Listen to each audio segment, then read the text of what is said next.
En las últimas horas, el caso de la desaparición de Floridalma Roque ha tenido nuevos hallazgos. La última vez que fue vista fue en la clínica del cirujano estético Kevin Maloof el 13 de junio de 2023. Hoy le vamos a presentar el misterioso caso de Floridalma Roque, una mujer originaria de Honduras con nacionalidad estadounidense que viajó desde Nueva York a una famosa y prestigiosa clínica de belleza en Guatemala para hacerse una cirugía estética, pero una vez que entró al quirófano, nunca más se le volvió a ver. El Ministerio Público ya está en posesión de tanto los informes de los investigadores policíacos como de los videos en los cuales la paciente sale tranquilamente frente a decenas de testigos que están ahí en los videos cuando ella toma un automóvil y se va.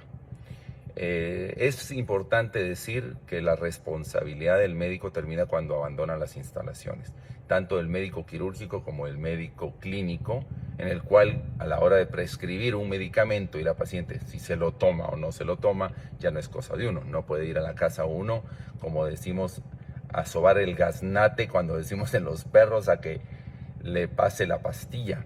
Pues lo mismo sucede con esto. Desconozco la intención, desconozco la localización, desconozco la finalidad de todo esto. Lo único que tenemos muy claro es que es una paciente que fue operada y al día siguiente pues tomó sus cosas y se fue. ¿Que por qué la dejé ir? Disculpen, yo no estoy operando niños. Yo lo operé 24 horas antes. Se queda en este establecimiento mío a dormir, principalmente por ser una persona que viene del extranjero. Es una persona que no vive en Guatemala y que ahora está ausente, está missing, está faltante, no la encuentran. Sin embargo, la policía y el Ministerio Público está en plena investigación y ya están siguiendo pues los pasos del paradero de esta persona. Desconocemos pues en dónde o cuál es la finalidad. Sin embargo, pues llegará a una verdad absoluta, a una conclusión. Solo espero que todas estas personas pues hayan sabido a quién insultaban, porque no estoy cometiendo ningún delito. Les recuerdo que sí soy médico, que sí soy cirujano plástico, que sí estoy certificado para hacerlo, para todas esas personas. Y lo más importante es que me dedico a cambiar y a mejorar y a salvar vidas, no a lo contrario, no a eliminar vidas, no a cancelar vidas, no a desaparecer vidas. Por el amor de Dios, ese negocio no es lo mío. Se trata de un caso espeluznante que ha escandalizado a Guatemala, no solo por los detalles de los testimonios y las evidencias, sino por la sentencia que recibió el principal responsable. Esta es la historia fatal de Floridalma Roque, una hondureña que vivía en Estados Unidos y que viajó a Guatemala para someterse a una cirugía estética. Floridalma era diabética de tipo 2, por lo que se consideraba una paciente de alto riesgo. En junio de 2023 llegó a la clínica del doctor Kevin Maloof hacia las 7 de la mañana y la cirugía se complicó. Ella presentó un sangrado. Yo no contaba con la insulina para poder administrársela, señor juez. Yo la verdad siempre me mantuvieron al margen, a pesar de que en repetidas ocasiones Luis y la doctora Silva y yo estuvimos los tres repitiéndole a él que comprara la insulina y que la llevara a un intensivo, señor juez. Según uno de los enfermeros, Luis Castro, presente en la cirugía. Recién hacia las 2 de la tarde, mucho tiempo después de la intervención, le suministraron insulina. Y según este mismo testimonio, los niveles de azúcar en la sangre de Floridalma permanecieron altos. Otros médicos que consultaron durante la emergencia recomendaron ciertos procedimientos y el traslado de la paciente a un hospital de mayor capacidad, algo que no sucedió. Yo insistí en que se comprara el medicamento y que se trasladara a la paciente a un hospital que tuviera intensivo. Por eso, mi obligación es dar anestesia, controlar los signos vitales transoperatoriamente, revertir la misma, cosa que se hizo 2 veces, y al no haber una respuesta satisfactoria, fue cuando se le avisó al doctor Maluf como responsable de la paciente para solicitar el traslado a una unidad de cuidados intensivos. En ese momento, cuando se le avisó a él, yo estuve en todo momento vigilando a la paciente, ventilándola manualmente, controlando sus signos vitales, esperando la orden de traslado que lamentablemente nunca llegó, y pasadas varias horas, doña Floridalma Roque falleció. Y de acuerdo a este enfermero Luis Castro, entre las 8 y las 9 de la noche, Floridalma sufrió 2 infartos y habría fallecido antes de las 9:30 de la noche en la misma sala de cirugía donde la operaron. Este enfermero testificó que en la sala de cirugía el médico que operó a Floridalma sugirió que desmembraran su cadáver para llevárselo en una maleta. Esto no sucedió allí. Y según se observa en las cámaras de video de la clínica, el doctor Kevin Maluf arrastró esa misma noche un bote de basura. De modo que la señora Roque iba en el contenedor negro de manera intacta, iban sujetados los bordes de ese contenedor con unos ganchos de hule que sujetaban para que la tapadera no se abriera. El señor Maluf dijo que eso lo iba a hacer con las personas que él ya sabía.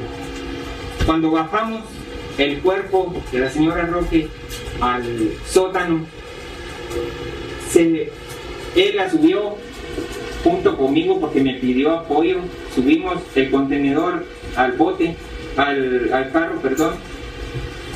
Y él, en ese momento, 2 o 3 minutos después, vuelvo a subir y permanezco en las instalaciones del edificio de Europlaza. El señor Maluf se llevó el cuerpo de la señora sin vida a su casa, la cual la tuvo 2 días ahí, porque se deshizo del cuerpo de la señora Roque hasta el día jueves por la mañana. Pero ahí no acaba todo. Los enfermeros participaron en el encubrimiento de la muerte. Y una enfermera, Susana Rojas, se vistió con la ropa de Floridalma, se sentó con vendas en una silla de ruedas. El enfermero Castro la empujó en la silla de ruedas hacia la salida de la clínica para hacer creer que la paciente fue trasladada a un automóvil que después la condujo de la clínica hacia un destino desconocido. Se imaginarán que a partir de ese momento, Floridalma fue reportada por su familia como desaparecida, hasta que un año después su cuerpo mutilado fue encontrado en un pozo de 23 metros de profundidad en una localidad apartada de la capital de Guatemala. El juicio contra los implicados ya terminó.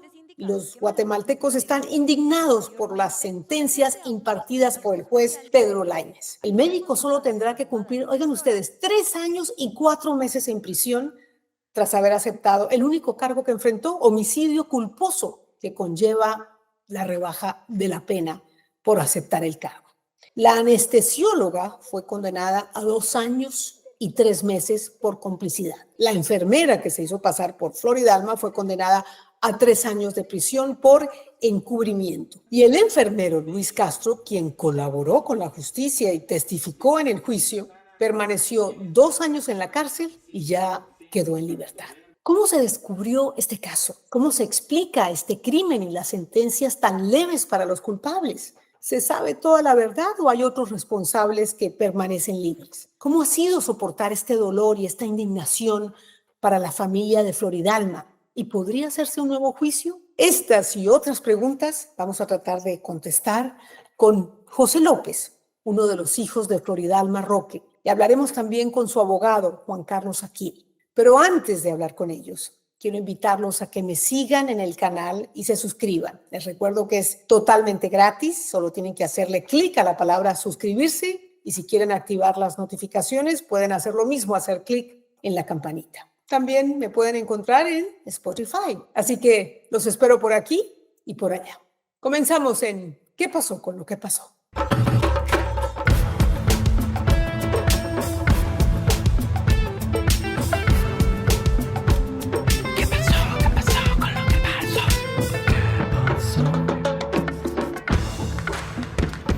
Bienvenidos a ambos, José, Juan Carlos. Muchísimas gracias por acompañarnos en ¿Qué pasó con lo que pasó?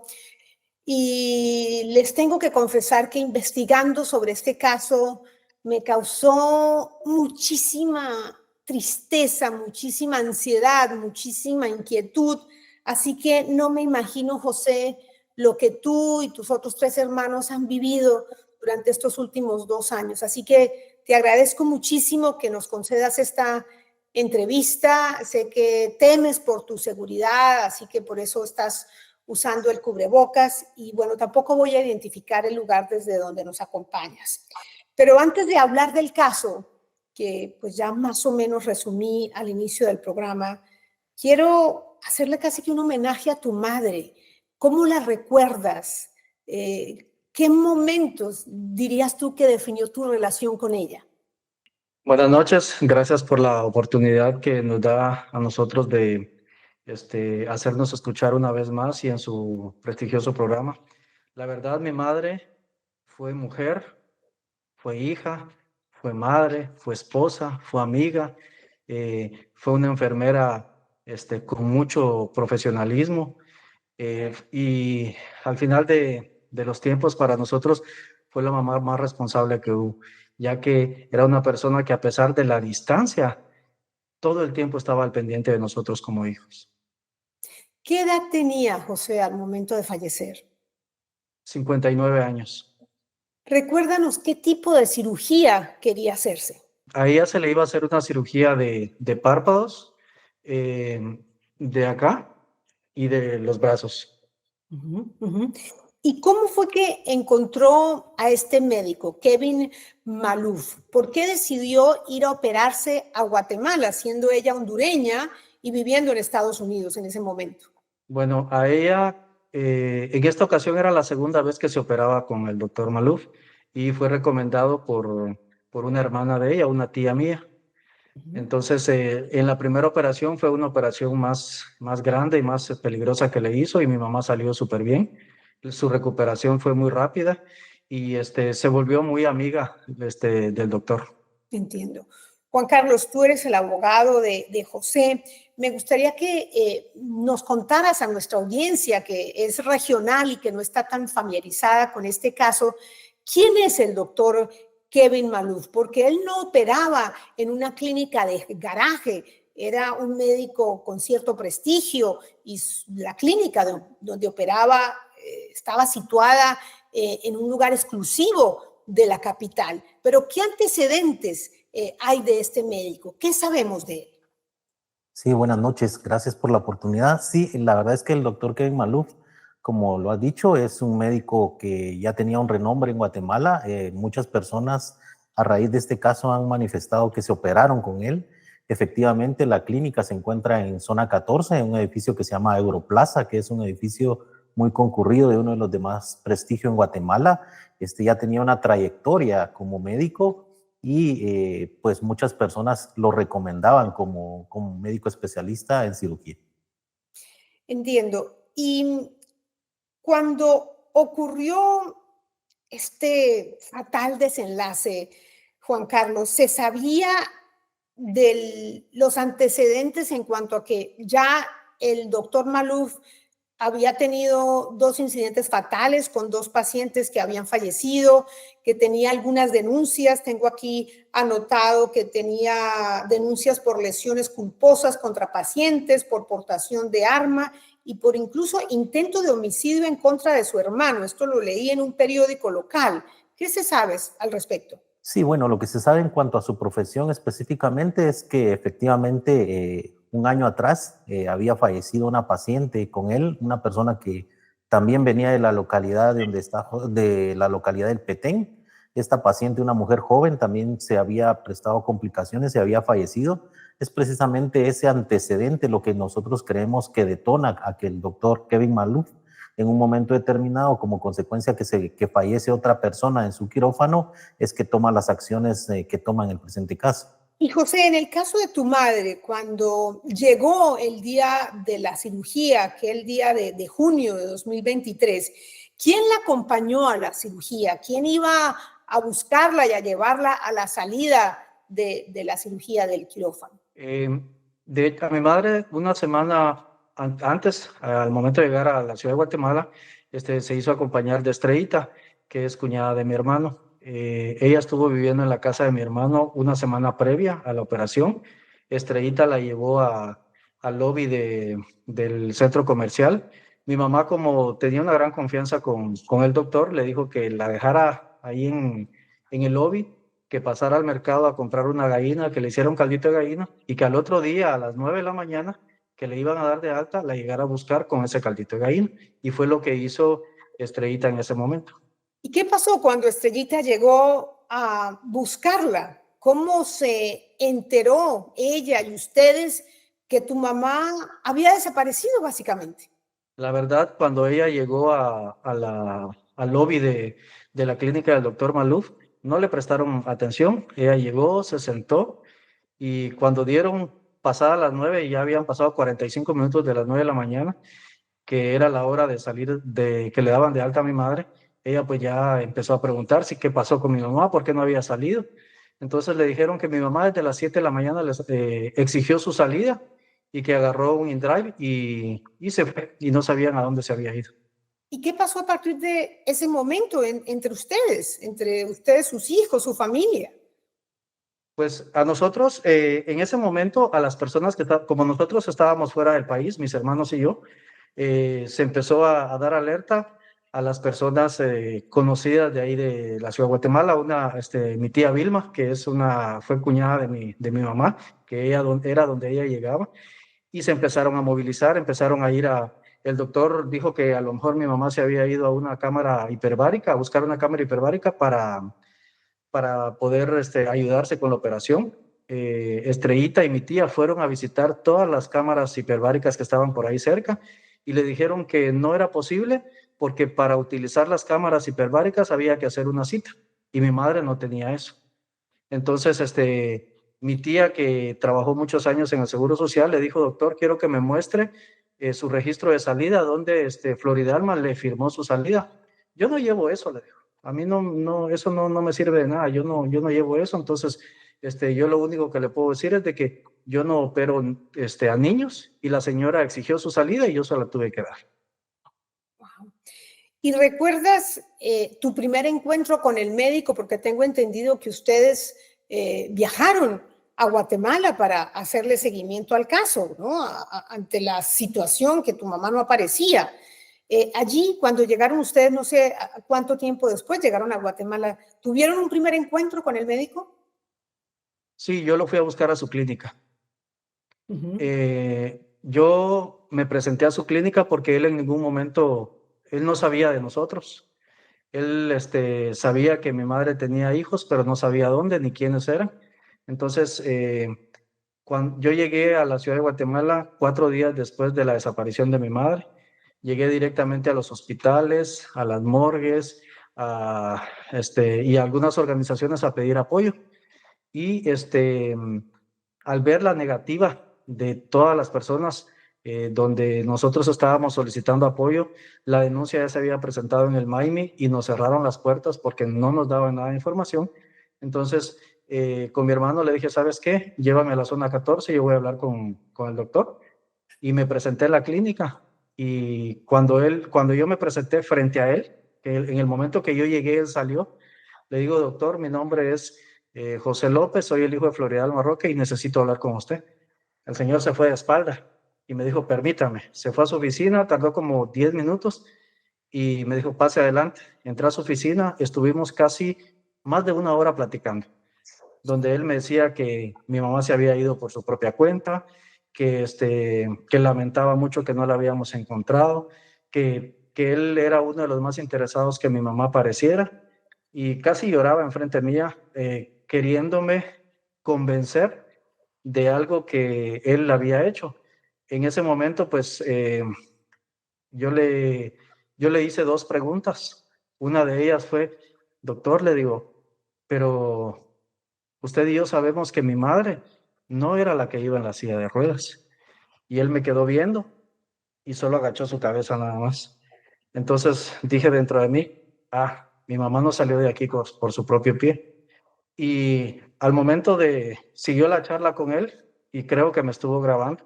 Al momento de salir de su clínica, En la parte de enfrente había un cristal que me reflejaba yo que iba delante de él y él detrás mía. Entonces, cuando yo salí, él hizo esto, como quien dice, lo convencí. Y yo me di cuenta y dije, "Oh, no es posible". Entonces salí, platiqué con mi hermano, le conté todo lo que habíamos platicado y empezamos a buscar más ayuda, más apoyo, empezamos a buscar más periodistas. Mi familia empezó en las redes sociales a buscar a medio mundo para que nos apoyara y gracias a Dios encontramos ese apoyo.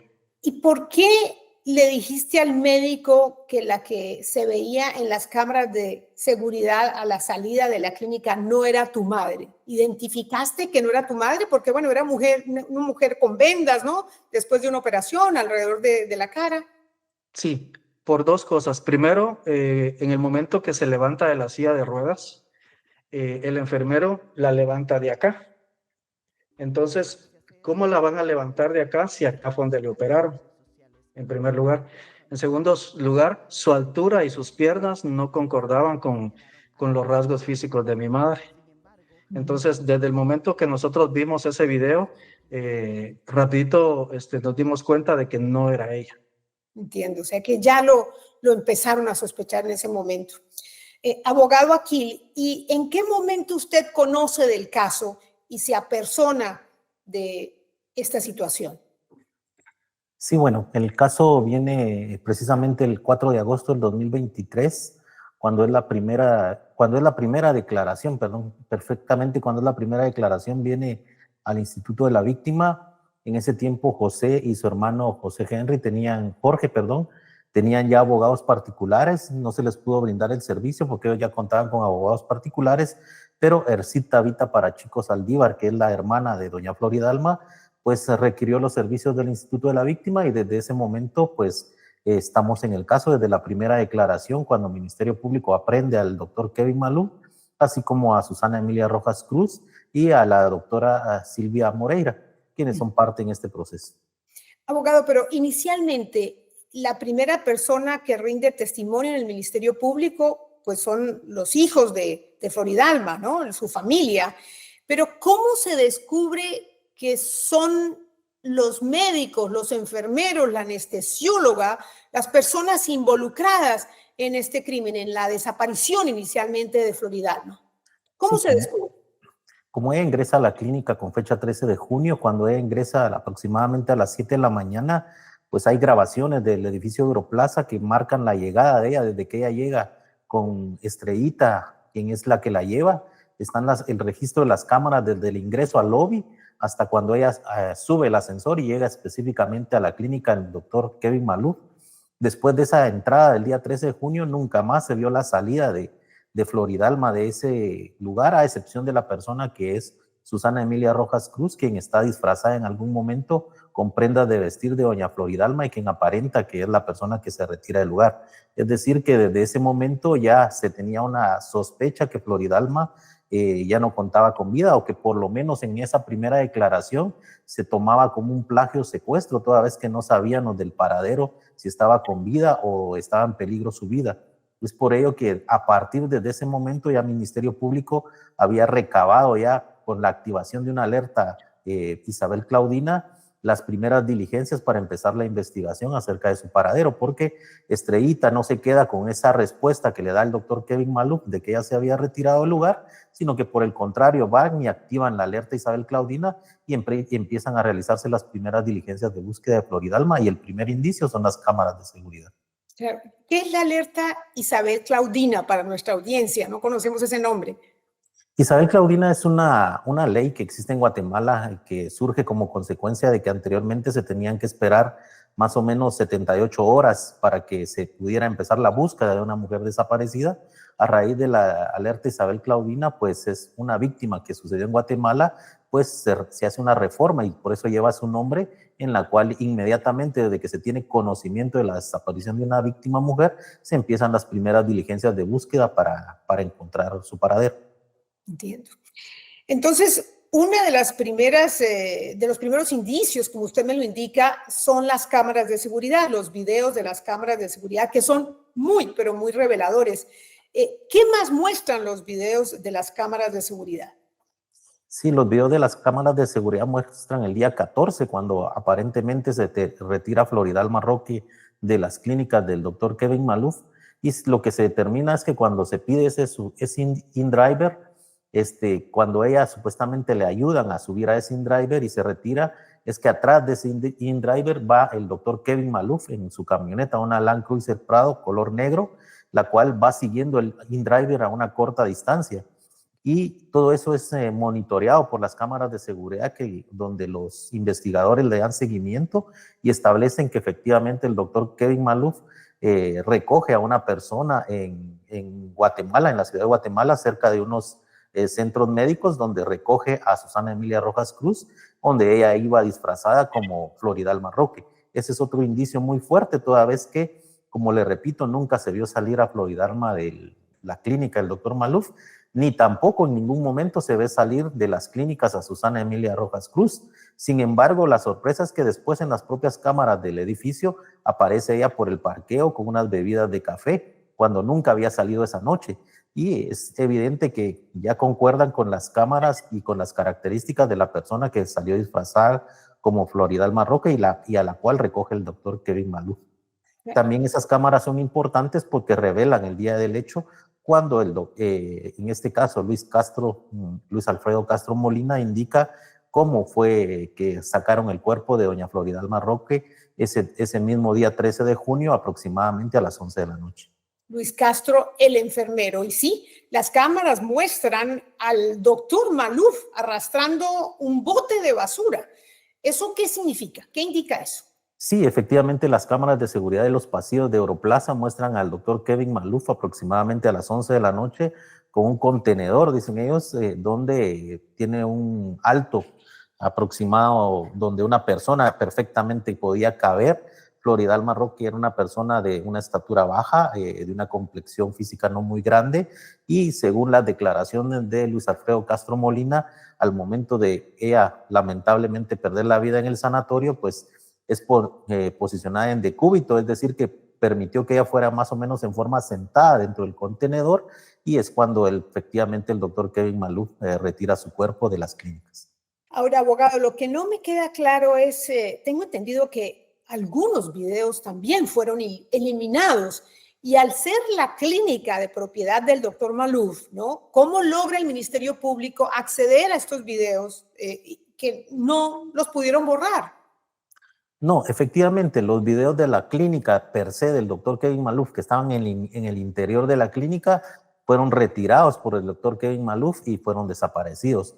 Las grabaciones que tenemos son propias del edificio, en los pasillos, en los elevadores, y después las cámaras de vigilancia de las empresas municipales de tránsito y de varios negocios que tienen cámaras que le dan todo el seguimiento todo el movimiento que realiza el doctor Kevin Maluf al día siguiente al recoger a Susana Emilia Rojas, quien se había disfrazado de doña Floridal.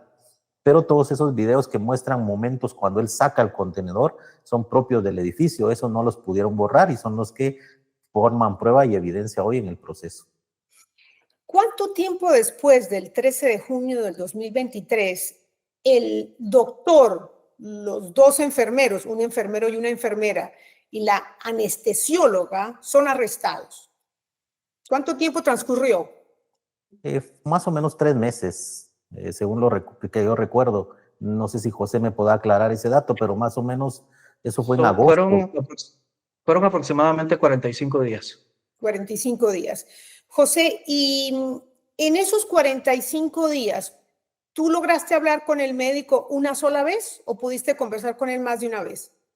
No, una sola vez pude hablar con él, ya que después él buscó unos medios donde él se declaraba inocente de todo y decía de que tenía miedo que nosotros le hiciéramos algo. Entonces, por eso con mi hermano decidimos mejor no buscarlo para evitar malos entendidos. ¿Y pudiste hablar con otra persona en la clínica, con algunos de los enfermeros, que pudieras obtener algún indicio adicional o realmente había ahí un pacto de silencio? Era eso, había un pacto de silencio, nadie decía nada. Nadie decía nada. Cuando estos médicos y los enfermeros fueron arrestados, ¿qué sentiste? ¿Qué sentiste tú y tu familia? Primero, mucha tristeza, porque el rayito de esperanza que nosotros guardábamos de que madre estuviera viva, con las investigaciones que hizo el Ministerio Público, que siempre nos la tuvieron a la mano, nos dimos cuenta de que no, ella ya no estaba viva y sentimos satisfacción porque vimos que la lucha que estábamos haciendo no fue en vano y que la persona que nosotros sabíamos que le había hecho algo a mi madre estaba capturada, pero no sabíamos que era el principio de un largo camino. Por supuesto, y todavía les faltaba por descubrir hechos espeluznantes.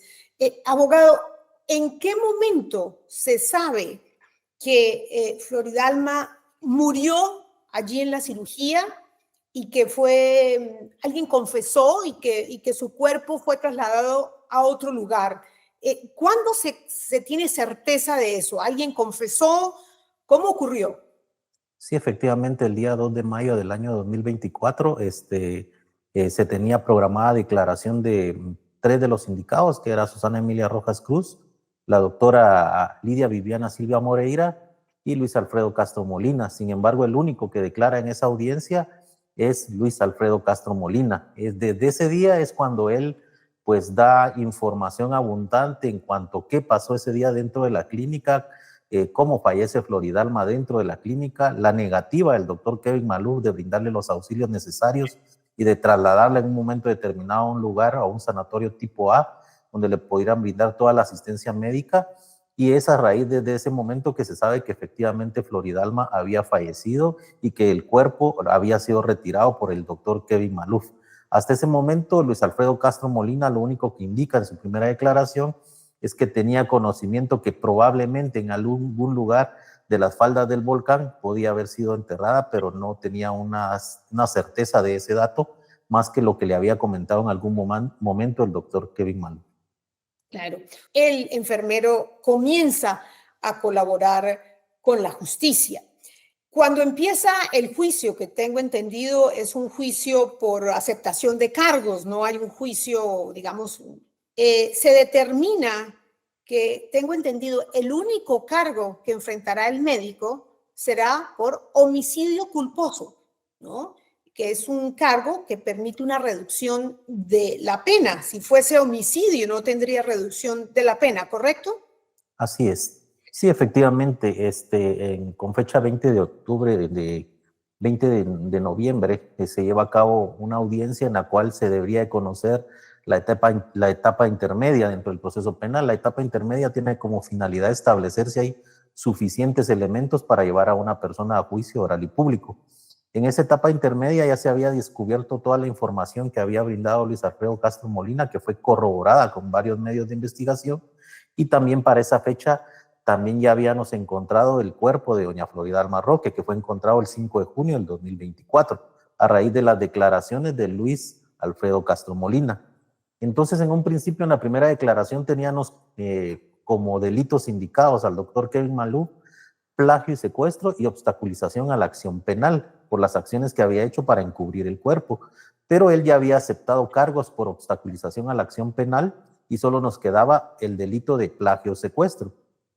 Al haber confirmado la información de Luis Castro, Ministerio Público cambia el tipo delictivo o solicitamos cambio de tipo delictivo por el delito de homicidio, más no homicidio culposo. Y por ese delito es que solicita tanto Ministerio Público como querellantes adhesivos que en un momento determinado se abra el proceso o se eleve a un debate. Sin embargo, en esa resolución de fecha 20 de noviembre del 2024, el juez sorpresivamente cambia la calificación jurídica de homicidio a homicidio culposo. Es que es increíble cómo el cargo cambió, enfrentó un solo cargo, bueno, fue, digamos, es culpado por obstrucción de la justicia y creo que por eso recibió una sentencia de 2 años, ¿no? Que se suma a esta otra que enfrenta, ya vamos a contarle a nuestra audiencia en detalle de qué se trata esa sentencia, pero según el testimonio del enfermero Luis Castro se deduce que hubo una negligencia, una falta total de responsabilidad para brindarle ayuda a Floridalma en medio de su emergencia después de la cirugía. Así que ahí hay una clarísima negligencia y eso parece que no lo contempló el juez. Ahora, quiero preguntarle a Juan, ¿cómo se enteraron que el cuerpo de Floridalma fue desmembrado? ¿Quién confesó esto? Porque tengo entendido, Juan, que el enfermero Luis Castro, quien es el que empieza a declarar, pues él no participó en esto. Él dice que el médico salió con el cuerpo, pero él no sabe qué pasó después. Entonces, ¿cómo se determina, primero, la ubicación y segundo, qué pasó con el cuerpo? ¿Quién confesó? Sí, efectivamente, a raíz de la declaración de Luis Castro de fecha 2 de mayo del año 2024, pues el doctor Kevin Maluf, ante toda la información que había rendido el enfermero, en un momento determinado manifiesta a los abogados que tenía en ese momento que quería colaborar con la investigación. Y para sorpresa de nosotros, pues nosotros pensamos que en un momento iba a llegar al tribunal a declarar realmente. Sin embargo, el juez lo que autoriza es que el Ministerio Público comparezca a la prisión donde él se encuentra en este momento guardando prisión preventiva, y ahí él hace una declaración muy escueta de una página aproximadamente, donde se limita a decir que él cumplió con darle todos los cuidados a Floridalma, y donde indica que efectivamente él decidió desaparecer el cuerpo y da las coordenadas de donde lo dejó, da la ubicación exacta a través de unos mapas que entrega su abogado, donde da la posición geoposicional exacta del lugar donde se encuentra, y con un lapicero o con un crayón marca específicamente dónde, y da todas las características al Ministerio Público para encontrar el cuerpo. Es así como efectivamente se logra localizar el cuerpo de doña Floridalma, como manifesté, el 5 de junio del 2024, después de una declaración ministerial que hace en una única página el doctor Kevin Maluf, y donde indica dónde se encontraba. José, obviamente esto debió ser un golpe durísimo para ustedes, ¿no? Reconfirmar lo que ustedes sospechaban. ¿Cómo vivieron ese momento? ¿Qué pensaban que podían hacer? ¿Qué alternativas tenían? La verdad, cuando nosotros llegó esa información, pues todos nos desmoronamos, mis hermanos, mi esposa, mis hijos. ¿Por qué? Porque esperábamos todavía poder verla, poder saber algo de ella físicamente, poder, todavía la creíamos encontrar viva, mas sin embargo, cuando nos enteramos de que no solo la habían dejado morir, no solo que la habían ido a abandonar a un pozo, sino que la habían partido en 6 pedazos, para nosotros es algo que todavía no lo digerimos, ya que ¿cómo es posible que una persona que se hace llamar médico, si le sale mal una operación, ¿por qué, por qué esconde un cuerpo? ¿Por qué lo hace pedazos? ¿Y por qué lo desaparece?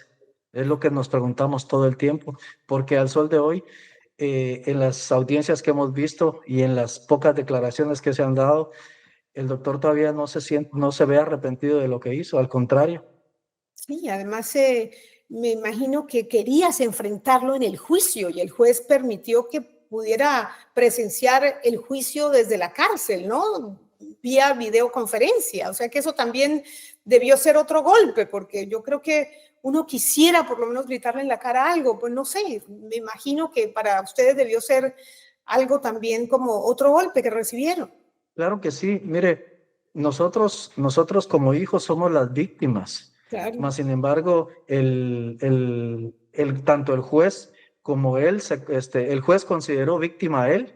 ¿Por qué? Porque desde el principio lo empezó a apoyar, no yendo a las audiencias personalmente.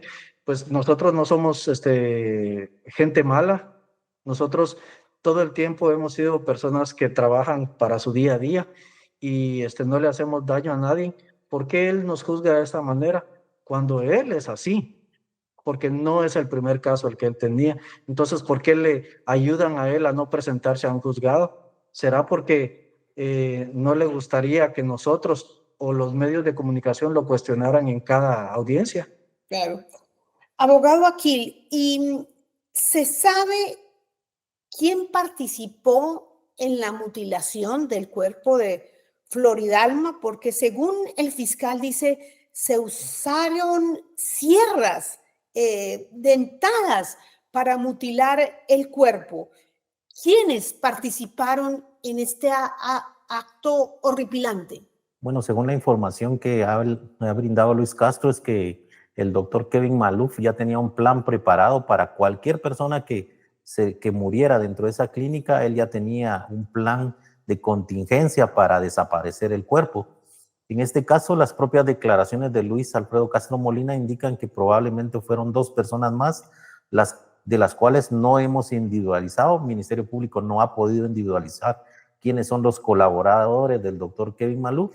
En cuanto a que fue partida en 6 partes, pues es el antropología forense que en el momento de rescatar el cuerpo de ese pozo de 23 metros de profundidad donde se encontraba el cadáver de Floridalma, es que logra establecer al hacer un análisis de los restos óseos que efectivamente fue cortada.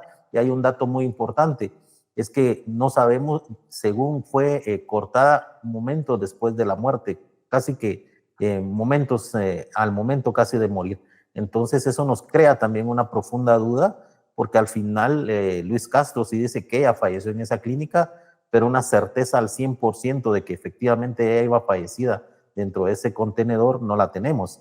Pero lamentablemente sí, el médico de antropología forense logra establecer que es con una sierra por los cortes que tiene los huesos o los restos óseos. Espeluznante el relato. ¿Y usted tiene alguna teoría o la fiscalía tiene alguna teoría de por qué mutilaron el cuerpo? Si igual, o sea, ¿por qué era necesario hacer eso? Ya había fallecido. ¿Cuál era la razón? Sí, no tenemos una explicación a eso. Sí creemos que es un total desprecio a la víctima. Para nosotros como Instituto de la Víctima es un total desprecio a una víctima que se encontraba totalmente indefensa, un total desprecio por la vida. Consideramos que no era necesario que, como usted indica, después de que la habían sacado a la clínica, ya la habían podido llevar a cualquier lugar a hacerla a pedazos. Creo que la finalidad es efectivamente lograr el propósito de ocultar el cuerpo y que no se descubriera nada, porque incluso en las declaraciones, en unos audios que circulan, se escucha donde el doctor Kevin Maluf dice que él se va a encargar del cuerpo y que nunca va a aparecer. Entonces creemos que la finalidad realmente era que nunca apareciera. Entiendo. ¿Se sabe a quién le pertenece el predio donde está ubicado el pozo donde fue encontrado el cuerpo de Floridalma? Se tiene alguna información, pero es una información que MP ha mantenido reservada por la parte investigativa que todavía está realizando, ¿verdad? Entonces, no es información que podríamos divulgar en este medio por la parte de la reserva que el Ministerio Público tiene en esa parte de investigación. José, ¿y pudieron darle sepultura? ¿Pudieron velarla? ¿Pudieron hacer un sepelio después de esto? Claro que sí. Después de que el Ministerio Público hiciera la diligencia para la exhumación en el pozo donde ella se encontraba, donde la fueron a tirar en San Vicente Pacaya, casi un mes después, el Instituto de Ciencias Forenses nos entregó los restos de mi madre. Le dimos, la velamos durante un día y una noche y la llevamos a una sepultura. Gracias a Dios ya la tenemos en un lugar donde se le puede ir a visitar, donde toda la familia y todos los hermanos acudimos ese día, donde mi abuelita llegó a llorar a su primera hija que le habían matado. Y pues para nosotros, imagínese usted, como se lo he dicho a otros medios, si el simple hecho de perder a un ser querido es doloroso, imagínese ir en este caso al INASIF, no a reconocer a un cuerpo, porque ya no había un cuerpo, sino que te entregaran un montón de bolsitas de papel craft, donde te decían, aquí está la mano, aquí está el cráneo, aquí está su cabellera, aquí está su fémur, aquí está uno de sus pies. Es muy difícil al sol de hoy para nosotros aceptar eso. Y todavía viendo las injusticias que están cometiendo con nuestra familia, es más difícil todavía, porque era una mujer que no se merecía que no se merecía lo que le pasó. Me dices Sí, que era enfermera, que es una persona que está al servicio del bienestar de los demás, que estaba al servicio de la salud de los demás. así es. Mi madre, en el momento que se fue a Estados Unidos, se dedicó a estudiar y en Estados Unidos se graduó como enfermera. A ella la buscaban mucho para cuidar a personas de la tercera edad. Me comentaba cuando platicábamos que ella le gustaría convertirse en 2, 3 personas porque la llegaban a buscar tantas personas que no hallaba qué hacer. ¿Por qué? Porque el servicio que ella daba era un buen servicio. Ella amaba servir a sus pacientes. De verdad que un abrazo a la distancia inmenso para ti, para tu familia, José. Mi solidaridad genuina, me conmueve oír este relato. Debe Gracias. ser brutal lo que han vivido. ¿Cómo se explica una sentencia tan leve? 3 años y 4 meses en prisión para el doctor Kevin Maloof, que reconoció haber mutilado y ocultado el cadáver y reconoció el cargo de homicidio culposo. Es la misma pregunta para ambos, para ti, José, y para Juan Carlos. En el lado personal, para nosotros es algo insultante, es algo insignificante, es algo que denigra la justicia guatemalteca, es algo donde nosotros podemos ver que por qué a nosotros como víctimas nos siguen revictimizando con una condena de la cual no es justa y que todo el pueblo de Guatemala, y eso nos llenó bastante de satisfacción a nosotros, ver que todo el pueblo de Guatemala, tanto médicos, abogados y la sociedad en general se volcó a apoyarnos y donde se dan cuenta de qué sirven tantas leyes que promulgan el bienestar de una mujer si son solo letra muerta, que solo son para hacer para que los legisladores hagan alarde de algo que plasmaron en una ley, pero no se cumple al día de hoy. Juan Carlos, ¿cómo entender no solamente una pena de poco más de 3 años para un crimen tan abominable y además la inhabilitación de tan solo 6 años y medio para ejercer su profesión? Es decir, que en unos 4 años este hombre puede volver a operar y volver a ejercer como médico. ¿Cómo se explica esto, Juan Carlos? Sí, bueno, hay una ley que se llama Procedimiento Especial de Aceptación de Cargos en Guatemala, que entró en vigencia en el año 2019. Al principio esa ley fue vista con muy buenos ojos, toda vez que la finalidad realmente era descongestionar el sistema de justicia y poder de esa forma aquellos delitos que no son tan graves, poderlos ir descongestionando en los juzgados. Sin embargo, lamentablemente, tengo que decirlo muy directamente, hay muchos jueces en el sistema de Guatemala que, con todo respeto, creo que se han apegado a la corrupción y han en algún momento permitido el cambio de calificación jurídica, porque la Ley Especial de Aceptación de Cargos tiene un catálogo de delitos que pueden ir y ingresar a esa ley, que beneficia a las personas que acepten cargos con rebajas desde la mitad de la pena o 1/3 de la pena o 1/5 parte de la pena, dependiendo del momento procesal en que lo hagan. Sin embargo, al haber un catálogo de delitos, lamentablemente muchos jueces en algún momento determinado, a pesar de tener un bagaje probatorio que demuestra que no es el delito que le están pidiendo la defensa, han aceptado cambiar ese tipo delictivo. Y como esta ley es clara, que dice que una vez imputado un hecho delictivo o cambiada la calificación jurídica, con solo el hecho que la persona sindicada acepte los cargos, el juez debe cesar todos los plazos, todo debe cesar a favor del sindicado. Y es ahí donde ha sido mal utilizada la ley.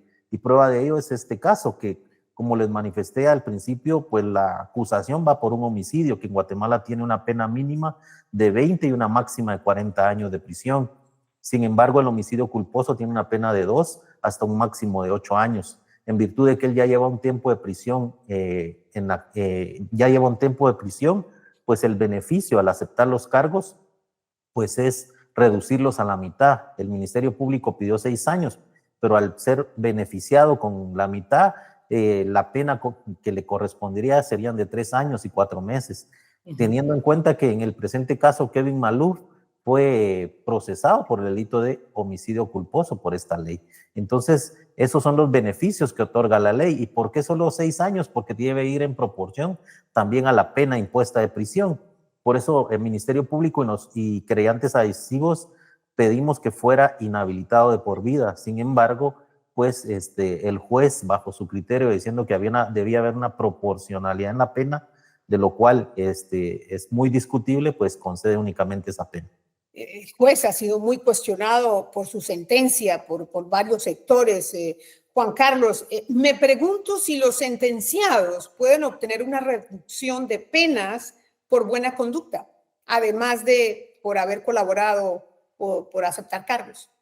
Sí, la ley de aceptación de cargos dice que no perjudica los beneficios que otorga incluso la ley del sistema penitenciario, que es una ley que rige a las personas cuando ya están condenadas. Pero en este caso ellos no tendrían necesidad de acudir a la ley del sistema penitenciario, toda vez que al ser 3 años en Guatemala la pena es conmutable y pagando 5 quetzales por cada día de prisión saldrían inmediatamente de la prisión. Entonces, no harían una pena de 3 años de cárcel, sino que la ley dice que son conmutables a razón de 5 quetzales a 100 quetzales. Y en el presente caso, el juez fijó 5 quetzales por cada día. Pero tengo entendido que la Corte de Constitucionalidad echó para atrás esa decisión, que no tienen la posibilidad de salir en libertad a cambio de ese pago. Así es, efectivamente, nosotros el día en el que se llevó a cabo la audiencia de aceptación de cargos, el Ministerio Público ya había apelado a esa resolución de fecha 20 de noviembre del 2024, que cambió la calificación jurídica, había planteado un amparo un amparo del cual también nosotros presentamos un amparo, tantos querellantes como Ministerio Público.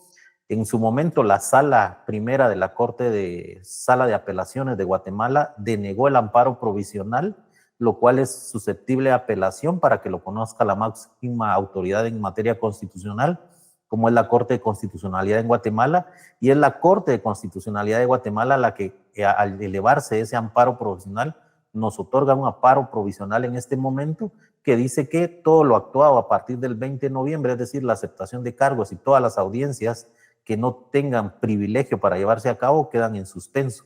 Por eso en este momento esa sentencia se encuentra suspendida, esperando que la sala primera efectivamente otorgue el amparo definitivo, que va a revocar todo esto que ha sucedido y podamos nuevamente entrar a la etapa intermedia, o si de una vez lo resuelve así en el amparo, que se eleve a un juicio por homicidio el presente caso.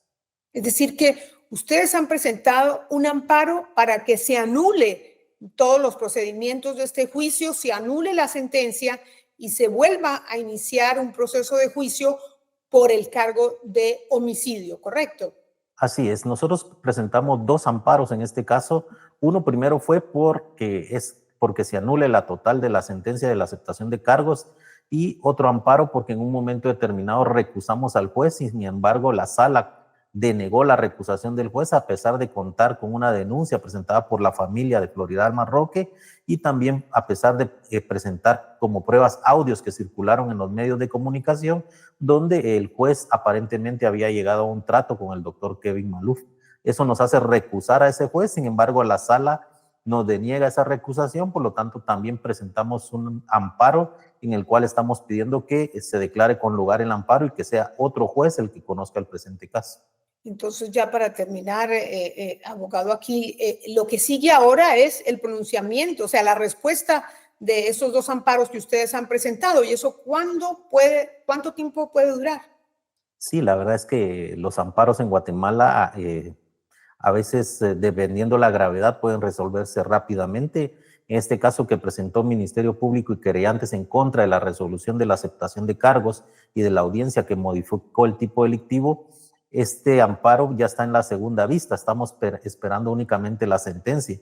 Consideramos nosotros que podría ser en el transcurso de este mes que nos notifiquen la sentencia de ese amparo. De ser desfavorable, tendríamos que acudir a la Corte de Constitucionalidad en apelación de ese amparo, quien es la que nos otorgó el amparo provisional, para que sea ella en definitiva quien decida de este proceso, y eso puede tardar 6 meses o 4 meses, dependiendo mucho de la agenda que tenga cada órgano jurisdiccional. Pues, seguro que el país entero va a estar esperando este pronunciamiento y siguiendo de cerca, como lo ha venido haciendo hasta ahora, la evolución de este caso que ha paralizado parte del país. Gracias, abogado, y quiero hacerle la última pregunta a José. José, para ti, para tu familia, ¿qué sigue ahora? ¿Qué esperas que sucede? ¿Qué esperas que cambie con esta tragedia que han vivido en tu familia? Pues primero que nada, le estamos pidiendo a Dios que los amparos sean favorables a nosotros para que se pueda juzgar al doctor y a sus cómplices por lo que hicieron, que fue un homicidio.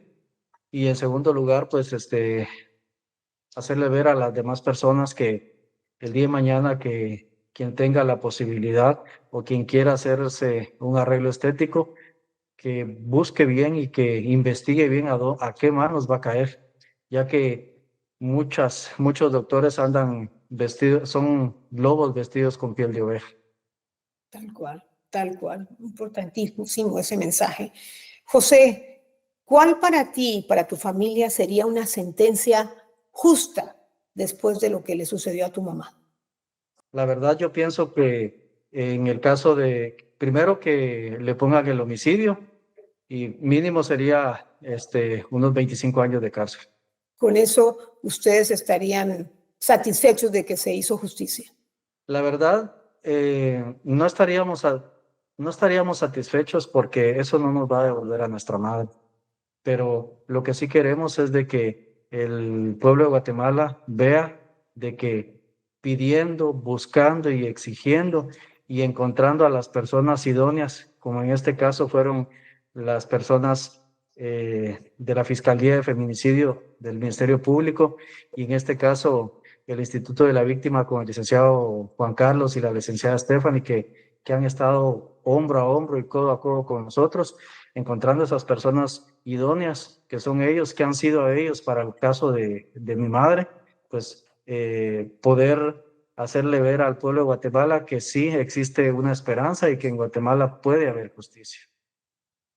Muchísimas gracias, José, y de nuevo te envío mi inmensa solidaridad a ti y a tu familia. Gracias por compartir este doloroso testimonio con el programa y con nuestra audiencia. Muchísimas gracias, al abogado también. Muchas gracias, buenas noches. Muchas gracias, señorita Patricia. Muy buenas noches. Para este programa invitamos a participar al abogado del doctor Kevin Maloof, pero hasta ahora no hemos obtenido respuesta. También quiero aclararles lo que significa el cargo de homicidio culposo. Por el nombre pareciera que homicidio culposo es más grave que el cargo de homicidio, pero es exactamente lo contrario. Homicidio culposo implica que el acusado no tuvo la intención de causar la muerte, sino que se debió, por ejemplo, a una negligencia o incluso a una impericia. Ese cargo conlleva la rebaja de la pena. Sin embargo, el abogado de Floridalma y su familia quiere que al doctor Maloof se lo juzgue otra vez, pero por homicidio, un cargo que, como escuchamos, es mucho más grave. Conlleva una pena muchísimo mayor de hasta 40 años de prisión. Quieren demostrar que el doctor Maloof no le dio a Floridalma la atención médica y los medicamentos necesarios a sabiendas que ella era una paciente de alto riesgo y su vida sin la debida atención corría peligro. Y si a eso se suma el hecho de haber desmembrado su cuerpo, eso dice no solo confirma la culpa, sino una mayor intención de cometer un homicidio.